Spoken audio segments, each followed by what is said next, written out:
Maybe movies. Maybe musicals. To take kind of what we do here and just the ills are multiplying. I got chills. Oh, right. Okay. Okay. Yes. Yeah. Welcome back to Maybe Movies. My name is Max. Oh, hi. My name is Sam. And we are your one-stop shop for movie character wife swap. Are you sick of that yet? And we are here for the second half of this month's crossover, which is Christine and Chitty-Chitty Bang-Bang. If you were with us last week, then you would have seen us forging in the fires of creation. Yeah, something like that. Well, it's better than being forged in the fires of Mount Doom. Well, that's true. Yes. That is very true. Sorry, what was I saying? Oh, yeah. Yes, we were forging Chittine, which saw Keith Gordon, isn't it? As Arnie Cunningham. Yes. Which I believe a certain somebody quite rightly pointed out. I at least 3 times called him Archie Cunningham. My name is Richie Cunningham, and this is my wife, Oprah. Yes. Yes, I did notice. But yes, we saw Arnie Cunningham and his parents back in the ye olde 1910s with their own supercar. That's not a supercar, but is a supercar in the world of the imagination. Indeed, yes. Come with me, and you'll be...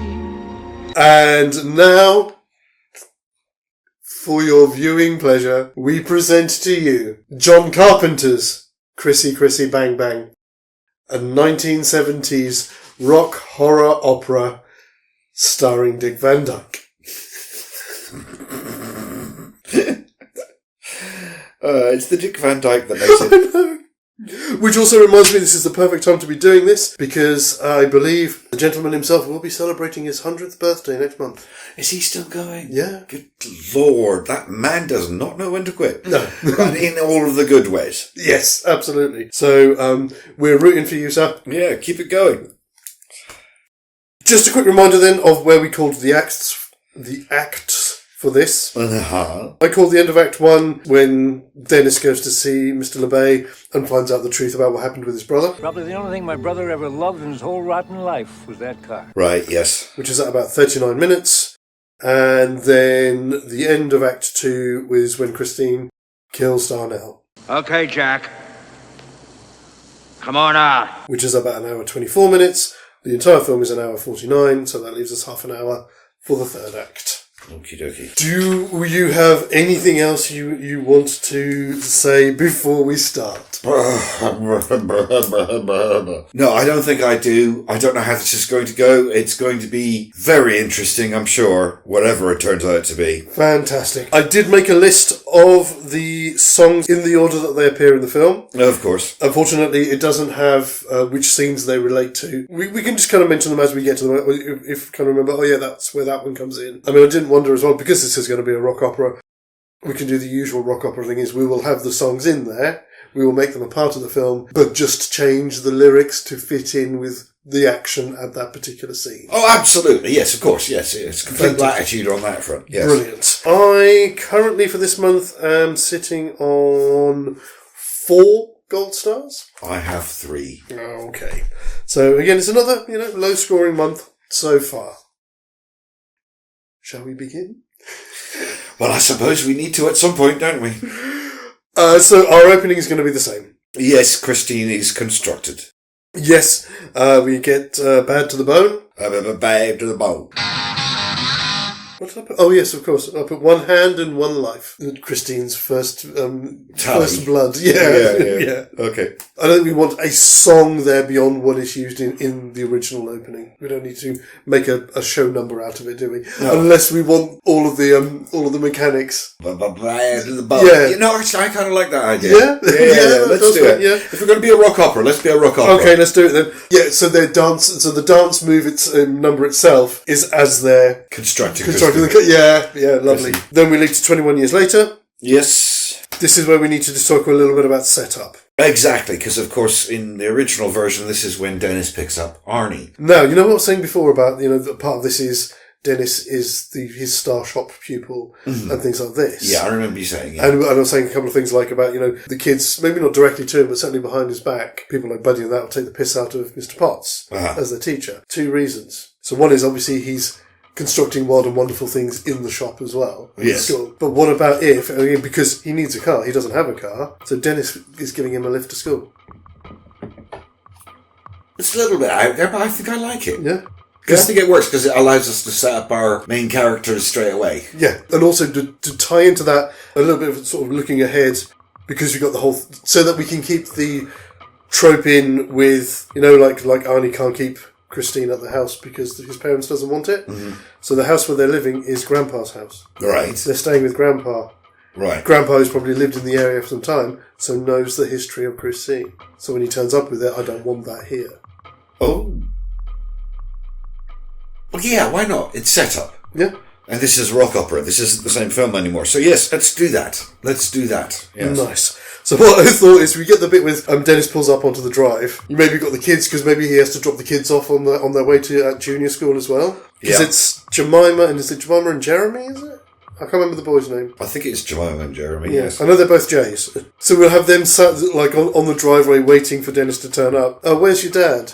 And I was going to say, we see him come over from behind the house on like a James Bond style rocket pack. Just get right into it straight away. So we're still keeping that, that kind of element of him as the crackpot inventor. Yeah. Yeah, so he comes over and lands and the whole thing kind of explodes and that, and then you get Grandad come out. Which again would be a weird one because you've got to love Lionel Jeffries though. Oh yeah, he's great. Yes. He is great in just about everything he does. Hello, Moon. Sorry, we've done that one already. Right, yes, so we have the pickup. We have the pickup, travel to school, obviously drop the kids off at junior school or whatever on the way. Uh-huh. See, I don't think their discussion is going to be about getting laid, obviously not, because he's a teacher. No, it's not. That's not how a teacher talks to his student. No. That's not appropriate. Get off the premises. Oh. I think it should be a little bit more laid back because he's an unconventional teacher. Oh yeah, there could be some banter. Yeah. But I just think that talking about getting laid is probably going a little too far. Yeah, absolutely. But talking about needing a car, and also we've got the extra action because of the kids in the car, so it covers the difference. Yes. In the runtime and in the story, them having a conversation with the kids and dropping the kids off at school is a partial replacement for so you need to get laid. Exactly. And then it comes down to a car, which kind of puts us back to where we want to be. It does. Which then we get to school. Fiddling around with lockers. Fiddling around with the lockers and the new girl. So obviously, I don't think Potts is going to be there for that. Maybe instead of, obviously, Arnie trying to get into his locker, it's Leigh trying to get into her locker on the first day of school. Okay. Yeah. Yeah. So we have the bit when he's in the hallway and he's getting his books, and I can't remember the blonde girl's name, but she's all high and flicking her hair and everything like that. Yeah. And then he sees Leigh coming down the corridor, and he tries to pretend to be nonchalant, and then she walks up right next to him, and it turns out her locker's right next to his. Yes, that's nice. Yeah, so we get the little bit with the other kid. She looks smart, but she's got the body of a slut. Get all of that. And then she turns up and he's like, ooh, and runs off. Yeah. But we could have a little moment where she's struggling to unlock her locker, and he does the little trick. Yeah. Does the little trick. Because we want to have a relationship between Dennis and Leigh. We do. Fairly early on, don't we? Yes. Yes. Okay. So this is then stepping back a second, then into the drive into work, into work into school. We can have Potts mentioning that he could really use finding somebody like a better babysitter for the kids. As I was saying before, that we can establish, I was saying last week, by having a relationship between Leigh and Potts, because he wants her to come and babysit for the kids. Yeah. Because she's quite an intelligent and quite a sensible girl. Some obviously suggesting that some of the others, maybe even the other blonde girl, she's babysitted at Xadrum before, but she's so ditzy. That's what I was looking for. Thank you. Yeah. That doesn't want her again. I agree. I mean, do you need coffee? I've just got an attack of the yawns. It's okay. It's okay. I'm wondering, because we're going to be slowing things down for songs and stuff. Mm-hmm. I don't know, because maybe I'm messing things up. But I'm wondering if we could kind of accelerate that maybe the bit with the locker and helping her out with her locker leads to a conversation. Mm-hmm. He offers to walk her to her class or something, and then they're passing Mr. Potts' shop class. Mm-hmm. and Buddy's kicking off. So I'm just thinking, because if she's there, then it's like an introduction to Mr. Potts straight away. Yeah. Or am I pushing my luck? Because obviously that means her being witness to all the dodgy stuff that Buddy does and where we want to go to on that. And obviously there's going to be a musical number here with Buddy and Mr. Potts. So, yes. So I think how we work that is, as you say, they're walking to class. Yeah. They're passing the shop. Dennis spots Buddy and his guys messing around with some invention that Potts has left in the shop. So he says, I need to go and deal with this. And they part company. So she's seen that? Oh, no, because you want her to see Potts as well, don't you? Yeah, she needs to meet Potts. Okay. No, that does work. So Dennis spots what they're doing. Yeah. I need to go and deal with this. Mr. Potts is at the office, is just down there. Can you go and get him? That's brilliant. That works. Yeah, go on. I think that's one each, buddy. That was a collaboration there, definitely. Yeah, it was. It just gets things rolling nicely so we don't end up with a weird second act because things aren't set up properly, if you know what I mean. It may be, I hope it's not overloading things too much, guys. But as we're doing this, as Dennis goes down to do there, when Lee goes in to see Potts, he could be saying to the blonde girl, yeah, I'm sorry, I don't think it's going to work out again, you babysitting the kids. So she overhears. Yeah, even better. Yeah. Just get the setup out of the way. Mm-hmm. Fantastic. Love it. Because we are posing for musical numbers, so this is going to be a longer first act. Oh, definitely. You know. So then we get the bullying bit, which is going to be Buddy bullying on Dennis, him being teacher's pet. How do you like that? Dick face. So, like I say, I mean, that is primed for a musical number. Oh, yes, it is. You know, back and forth between those two would just, yeah. Yeah, with the flick knife and everything as well. That'd be fantastic, dancing around the shop and everything. Yeah, exactly, yeah. No, which I want to say, maybe that should resolve itself by Potts activating one of his machines, which ends up disarming Buddy. You activate something like, like a drinks dispenser that flies across the room and it hits him in the hand. I was going to say, I want to see Buddy end up with something on him. So like goo or gunk or something like gunk or foam or something like that. Yeah. He slimed me. With the tone that we're going with here, we want to strike that balance, but we do want to remember that Potts is Dick Van Dyke and we're going to use him. Yes, of course we are, yeah. That works. Love it. Which then means we move to... I put it down as spotted, which is where they spot the car. Christine, yeah, exactly. So, so we've got Dennis driving Mr. Potts home. I don't know, do we want to do this before he's picked up the kids from school? Well, I was going to say he spots... Because you know what I was saying before, that we can emulate Chitty-Chitty Bang-Bang here, and the kids are playing in the car.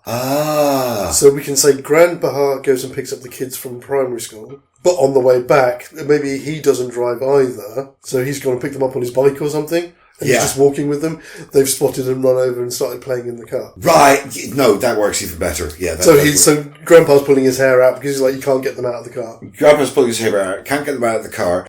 And it also gives a real reason for Potts to really notice the car because his kids are playing there. Exactly. Which also did make me think, and again, leaning into stuff for later in the film.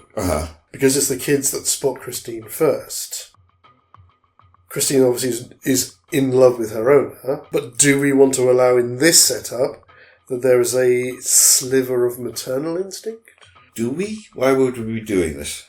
Because then that would create jealousy between Christine and Lee when she comes in as babysitter. Okay. Or the other option is that because Christine is a man-eater, that as the film develops, it's both Potts and Jeremy who fall in love with the car. And so... All right. I think that works better. Yeah, that works more. That's more in line with... that works better, yeah. So like Jemima then suddenly is a target for Christine. Yeah, all right. Yeah, no, I agree. I agree. Yeah, go on then. Yeah. Because I thought how we can do with that is initially they're both playing around with the car, but again, as things develop, Jemima's like, it starts becoming a bit more frosty towards the car. Yeah. Especially when the two boys, her brother and her dad start falling in love with it. So that bit with LeBay goes pretty much the same. Yes. So how we can play that then is he's having a look at the car, him and Dennis. He gets Grandpa to take the kids home while he's discussing with LeBay about buying the car. Mm-hmm. And then he turns up a little bit later with it.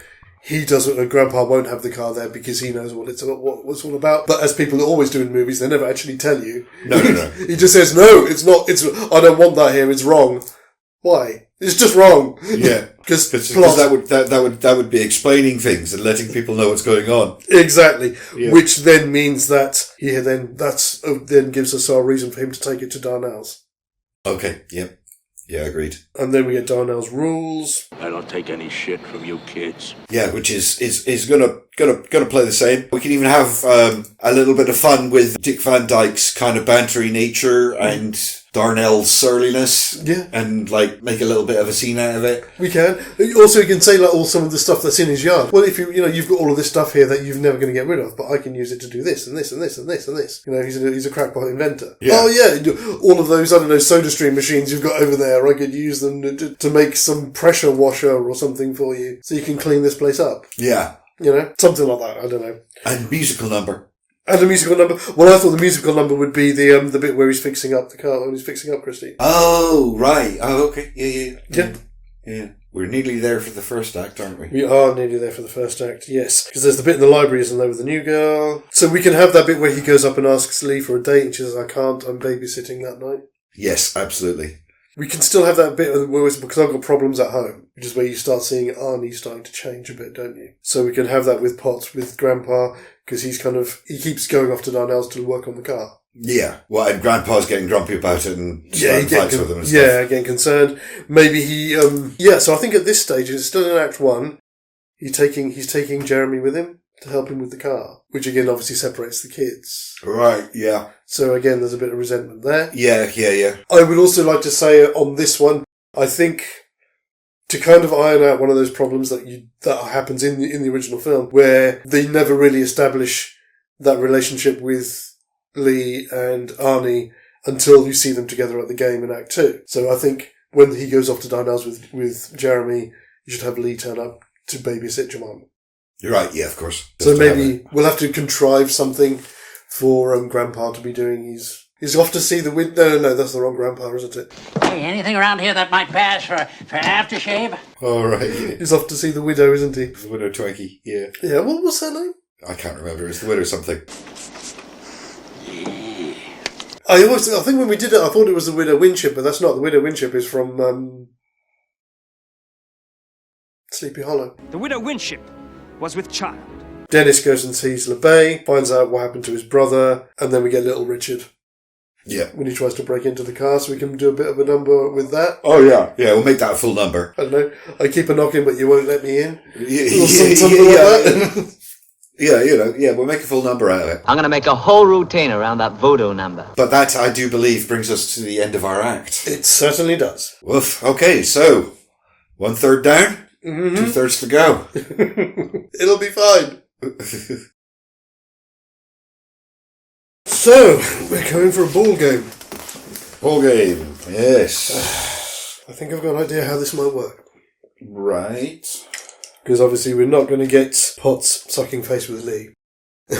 No, of course we're not. But we still need to have Dennis notice something that means that he gets tackled because he's not paying attention. Well, I mean, Lee could be with Potts with the children, looking after the children. That is a possibility. That's what I was thinking. Yeah. What I thought possibly, again, tell me if I'm going too far with this. Well, not too far, if I'm too early with this. Kids are playing, or whatever. Uh-huh. Lee's kind of supposed to be watching them, but maybe she's talking to Potts. Kids are playing. And Dennis, as he's running, as he's going for the ball, notices Christine's maybe parked on a slight rise, drops her handbrake and starts rolling down the hill towards where Jemima is. Oh, that's brilliant. Yeah? Yeah. That is brilliant. Yeah, I take it. Spots it, and obviously he's trying to run over there, but still has to get. Maybe he misses the ball, but still gets tackled because he's trying to alert them, and it's him getting tackled that draws everyone's attention, and Jemima gets up and moves out of the line of fire, as it were. Right. Yeah. As a result of the tackle. Yeah. Sort of coincidentally, as it were. Yeah. Which takes us to the hospital, which I feel, in a lot of ways, is going to go very similarly. Yes, because he's still borderline here, but obviously we start to see that change. I mean, do we think we start seeing more of a change in Potts himself, or are we going to say that is it more likely that we see more of a change in Jeremy? I think we can spread the wealth around and have both of them change. Yeah. We could play a bit of a blind here, if you like. Because Potts is such an effervescent character. that he is changing, but it's not as noticeable in him. So it makes the audience think that the person who's being affected by the car is Jeremy. Right. But it's actually both of them. But it's just Potts covers it so much better. Okay. All right. Yeah? Yeah. That's not adding too many layers in, or is that? Well, I mean, as long as we remember to actually commit to the change at some point. Oh, I think we will. Yeah. I think we will. I think when we get to the point, it will be probably sometime in this act, where that jealousy for Christine's affection between father and son kind of gets to it will reach a breaking point. But we can set that up there, but then the next thing, obviously, is the next problem scene is the drive-in. Oh, yeah, no. We can do it two ways. We can, all right, go on. Or one of two ways, should I say. So you can have it that it's a family outing. Right. So it's Dad, kids, and Lee. Or we just lose Lee. And we have the person who has the problem with the car is Jemima. We could do that, yes. Which actually feeds in perfectly well to what we were saying just a minute ago. Yeah. The conflict here in the scene is between father and son. Yeah. And they get out of the car, which leaves Jemima in the car. Of course, yes. And then when the lights come on, it's Jemima that they have to try and get in and save. Yeah, absolutely. Yeah, I agree. So, it's weird. Last week's ran on rails because of the movie. This one is running on rails because it actually fits really well. I think so, yeah. Okay, so that covers all of that. And we know how that goes. Yeah, with the Heimlich manoeuvre. Have you Heimlich the victim? Have I licked his rectum? No way! And then This is Buddy and the boys, isn't it? Buddy and the boys trashing Chrissy. Yes. So we want another dance number there, don't we? Oh, yes. Oh, absolutely, yes. Because that will work really cool. We'll just have to have them doing obviously their bit about trashing the car, whatever that's going to be, and then we interject that with Christine's part is whatever she's playing over the radio. Yeah, of course. Until they smash the radio, which then takes us to the next day. So I suppose then maybe that's, yeah, so again, in like fashion, Potts as a way of trying to be conciliatory to his kids, it's taken them for a day out. But as he says, he's left his wallet in Christine. Yeah. So that's why they go there. So we want to do something with this moment of shock when they seize the cars. So maybe, yeah, so again, we can ramp up there and again this animosity between father and son, because they both want to do something about it. Yes. Jemima's kind of like a helpless bystander in all of this. Of course. And do we think Potts is going to send them away? Yes. Obviously, they're still quite young, aren't they? So. What do you mean by send them away? Would send them home, send them out of the garage? Yeah. They're too young, aren't they, really, for that? I suppose it would have to be called Grandad to come and collect them. Yes, we've got Grandad. We should use him. Grandad! Which then, is that Show Me? Is that bit there as well? Oh, no, that's later, because we had the scene. Yes, of course. No, he takes them home. Yeah, he takes them home. Because that would be the equivalent of the argument when Arnie's dad actually says something for a change. Yeah. It's about the only thing he says in the entire film. Oh, that's right, yeah. Yeah, I put it down as Arnie the arsehole when he grabs hold of his dad, doesn't he? Yeah. So we get that scene. Yeah, so we can play that up again with the fact that, they're staying in Grandpa's house and all this kind of thing. I think this is where we see our proper turn with Potts himself. Uh-huh. And he kind of saddles Grandad with the kids from now on, because he needs to be with Christine. We've had enough fun playing around with the kids. We're heading towards our third act. We need to sort of streamline things a little bit. Yes. I agree. Yeah. And then from here, it's... We could even have him say, Christine isn't your mother. Yeah? Yeah, it could be, Christine isn't your mother, and Grandpa goes, don't you mean Lay? I don't know what I said. That worked, yeah, I like that. Well, I was going to say either that or Christine's not your mother and she's not your wife either.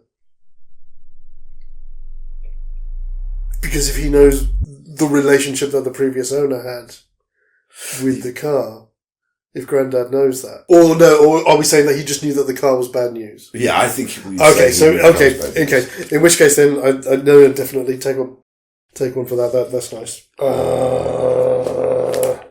It's getting hard. Yeah, yes and no. Where are we? Upset home, arsehole. But Chrissy's going to go on the hunt now. Yes, show me. And then hunting Fat Boy. Hunting Fat Boy, yeah. I can't remember what his name is, but yeah. Moochie. Moochie. All right. Yeah, it's Buddy, Moochie, and there was someone Trelawney and someone Vanderberg are the other two. Right, okay. But yeah, so she goes on the hunt. That, again, I suppose, will go the same. Yes. I can't really see that being any different. Well, it's gonna... Because he's not in the car, is he? Exactly. It's Chrissy acting on her own. Yes. So that's his death, and then we get back at the hospital. So from now, from this point on, we are keeping the kids as much out of it, do you think? I think so. I think Granddad's going to be too protective of them. And obviously, M. Potts will be happy with that because it means he can spend more time with Christine. So with that scene at the hospital, again, that'll be an interesting dynamic because he turns up, because it's Thanksgiving, isn't it? So he turns up with beer. He's a star pupil. I'm going to help you be a man or whatever. Oh, right, yeah. Again, if we're looking at this, if we're going to keep this kind of through line of familial connection, if you like. Uh-huh. Brought you some beer, it's Thanksgiving, you make a man out of you. I've got a dad for that. Because Dennis has got his own dad. Yeah, of course he does, yeah. Now it's where it starts to get a little bit interesting. Because we get Harry Dean Stanton turn up as the cop. Yes, Detective Junkins. Yes. Clean machine. I think that conversation is going to go quite a bit differently because... He's not intimidating a kid. He's not intimidating a kid. He's trying to intimidate an adult, and he's a teacher.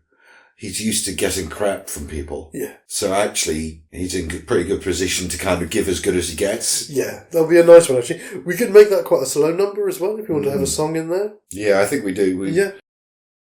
I think it's been a while since we've mentioned a song. It is, yeah. I mean, I've got the list here, but I don't think any of them really kind of fit in, unfortunately. But, that works quite well. A bit of a duet there between the two of them, resulting in him eventually driving off. That is quite nice because, as you say, Potts can give back as good as he gets, which you can then have Jenkins kind of round it off and saying, well, yes, you are a teacher. That's quite a position of responsibility to lose.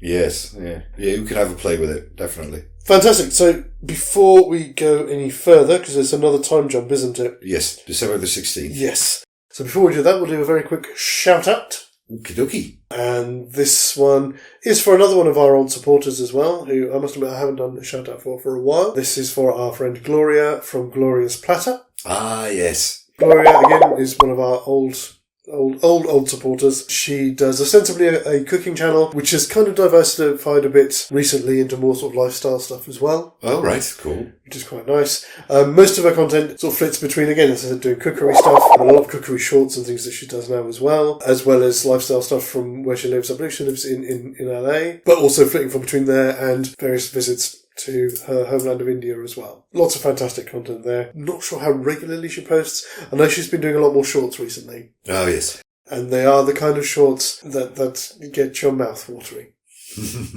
Purposefully playing up that sizzling in the pan. Oh, okay, don't start. Do check out our channel. As always, there'll be a link up here, as well as down in the comments, in the description as well. Gloria, I hope you're well. And as always, thank you for your support.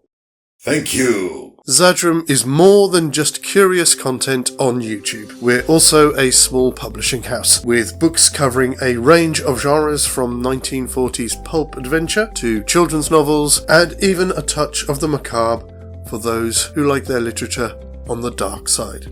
Our titles are available in both paperback and ebook formats. Ebooks are available on Amazon, but physical copies can only be bought exclusively through our website at xadrum.com. Jeff's got enough cash as it is, so why not help us little guys grow and thrive? Links can be found in our banner and in the description to all of our videos, and we look forward to helping you indulge your itch for escapism. December 16th, and I just put down high beams. Goodbye, goons, in Fireball of Doom. Yes!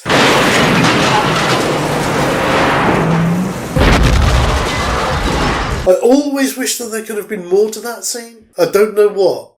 It just feels like they need... I always thought Buddy gets taken out too easily. I sort of know what you mean, but it shows how pathetic he is at the end as well. It's true. That is true.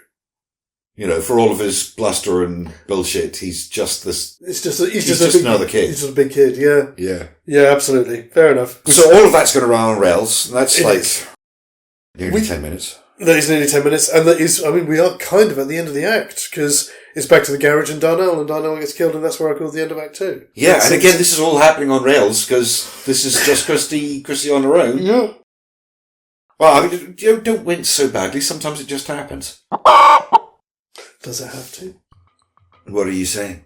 That Potts is in the car. I know, because Christine wouldn't protect him, though, would she? I'm getting a little confused. So, That Potts is driving Christine when all of this is happening. oh, right. Well, that's going to a darker place, isn't it?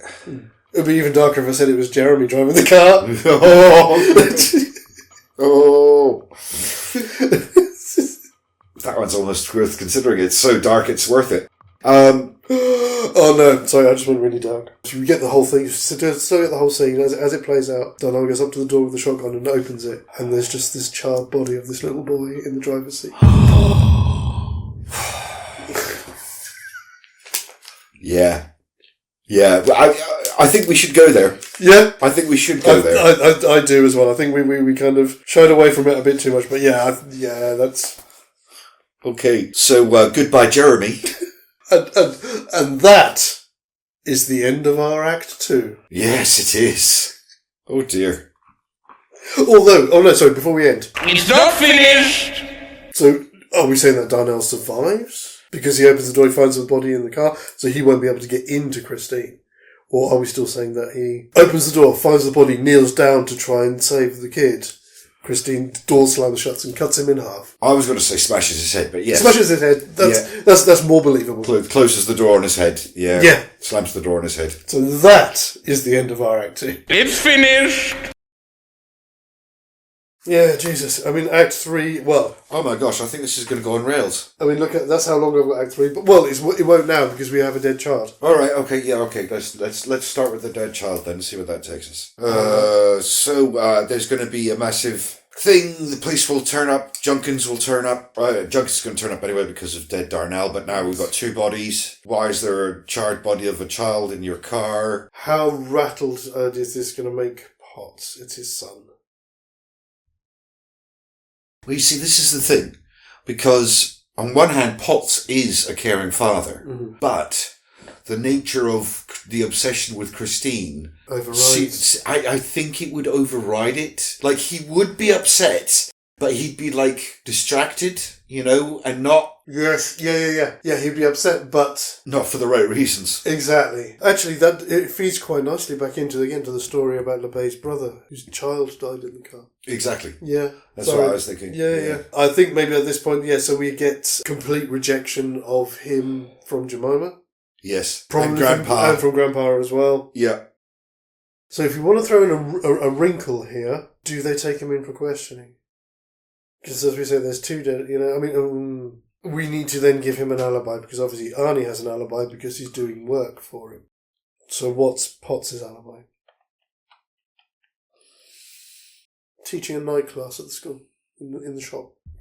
That's great. Yeah. Yeah, that works. Nice and simple. Yeah, so he's got witnesses. Yeah, right. Well, I mean, this is where things kind of accelerate. So that allows us to throw in a different wrinkle here as well. What's that? So he can't be accused of being a negligent father, because he was working. Which then means that we can have Grandpa accused of being negligent, because the kids were under his care. Oh. All right, yeah. Yeah. Yep. Okay, we do that. So Grandpa gets in the ship with the police. Maybe they take him in for questioning about it, which then also means we can increase peril, because it means that in our finale, it's not just Lee's potentially in peril, it's Jemima as well, because she's now the only person left to care for her is her dad. Yeah, all right, okay. Unless we want... I mean, we can still work it, rather than having Dennis and Lee being our dynamic duo at the end. He leaves Jemima with Lee to keep her out the way. Because Potts doesn't want to deal with it. All right. Oh, okay. Yeah. Okay. Yeah, I think that works.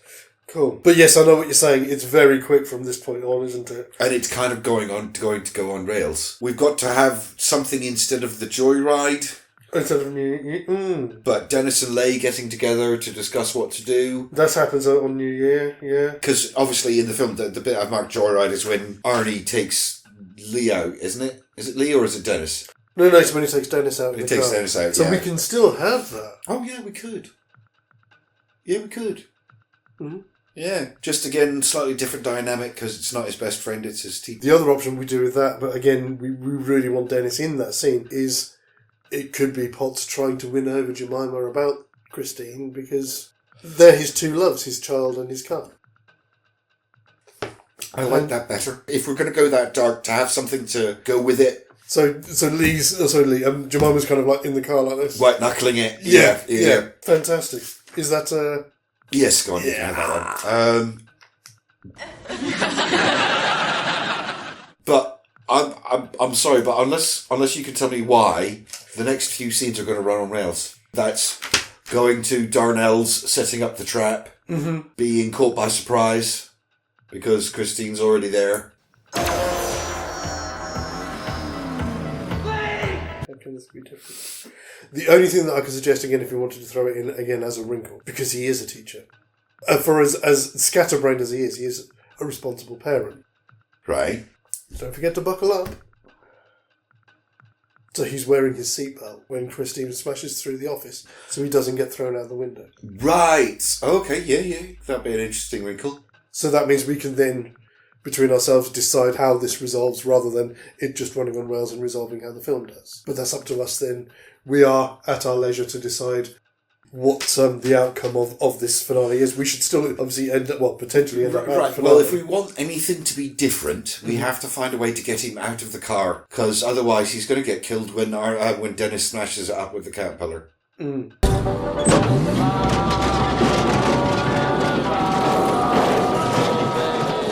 If we want Potts to live, he has to get out of the car for some reason at some point during all of this.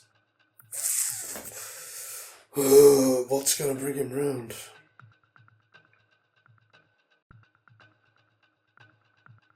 Something to do with Jemima. It has to be. It has to be something to do with Jemima. I mean, the obvious one. If we're going dark, the dark one is that she gets killed, and it's her death that brings him out of the car.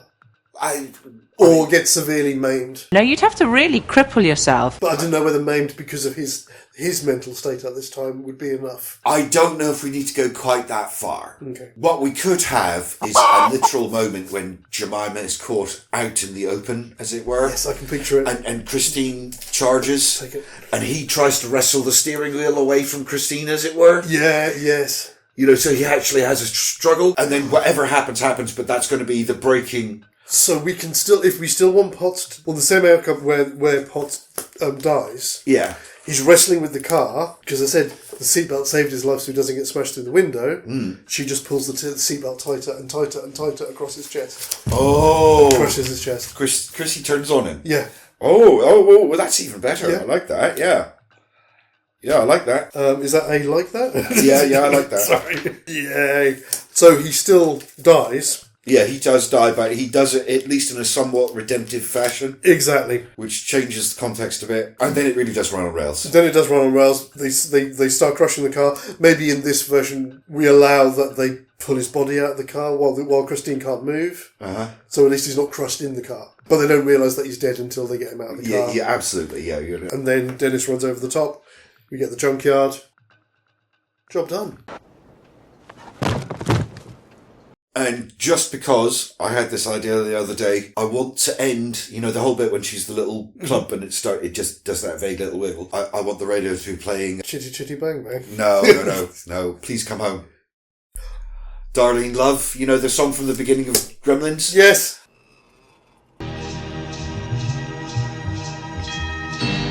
Take it. I remember how good was last year. Yeah, take it. Yeah, absolutely. That's fantastic. Oh, lovely. That's just really nice. I'm trying to think if we forgot anything. The ending's kind of in a bow. Yeah, it is. So you have the group of them there with obviously Grandpa can be there as well. Oh, of course, he's now her guardian. But that really is it. But that's it. It really is it. Wow. Okay, so we're going to do what we normally do. Yes. Let's take a couple of minutes, consider our votes, and we'll be right back. Well, would you look at that? Look at that. We are right back. That was a good one for me. I've gone to 10. 10? Goodness me. I've gone 7. You're up first and up. Right, okay, which of these movies would I want to vote for? I often say it's the newest thing kind of feeling, but I do think this has potential. I think Chrissy-Chrissy Bang-Bang, I think it's going to have my vote. The other one was fun, but this, like, I felt like there's actually something of substance there. Okay. So I'm going to go for Chrissy-Chrissy Bang-Bang. Fantastic. And it's a pretty easy one for me. I mean, again, for me, it's always slightly different because, I've spent the past sort of 4 or 5 days editing the last one. So, you've got it really strongly in your head. It's still fresh in my memory. And you're right, Chitine was fun. And there was some, a few things to work out there. But again, as I said earlier, and even as I said last week, I think this one was always going to be the better movie. Because with a little tweak here and there, and we didn't even have to use a because movie. No, we didn't, did we? You can slot these characters into this setup and make it work really well. Like a glove! And again, as you say, it has the potential to be something quite special. I think so. So yeah, Chrissy-Chrissy Bang-Bang is getting my vote as well. Okay, so it's unanimous for us too. Yes, so I don't lose this time. Well, you're not going to be on your own no matter what. Well, exactly. So now, as always, it's over to you lovely people at home. So have a look at what we've done here today. Go back and have a look at what we've done last week as well. If you don't want to sit through it all, do remember that these do go out on our podcast version as well. So you can play it in your car on your way to work. Yay! Just make sure you're doing the driving. Anyway, but yeah, so to have a think of these, I'll run the poll for, it'll be on the posts that I put out how long the poll is running for. So they'll be on our community tab, our pin post on X, also on our story on Instagram for the next 24 hours. And then in December, which I believe is going to be a mashup, we will announce which one of these wonderful theoretical movies is our motor movie. Sorry. It's all about the alliteration again, I'm afraid, buddy. Oh, right. Go on then. It's our motor movie for Movember. Yeah, okay, fair enough. Yeah. Fantastic. Well, that's it for us. Again, we'll be back next week with something different. Until then, please do look after yourselves, look after one another, and take care. As always, guys, TTFN. Bang, bang, chitty, chitty, bang, bang. Our fine Four Fendered. Chitty, bang, bang, chitty, chitty, bang, bang. Ba ba ba ba ba ba ba ba ba ba ba ba ba ba ba.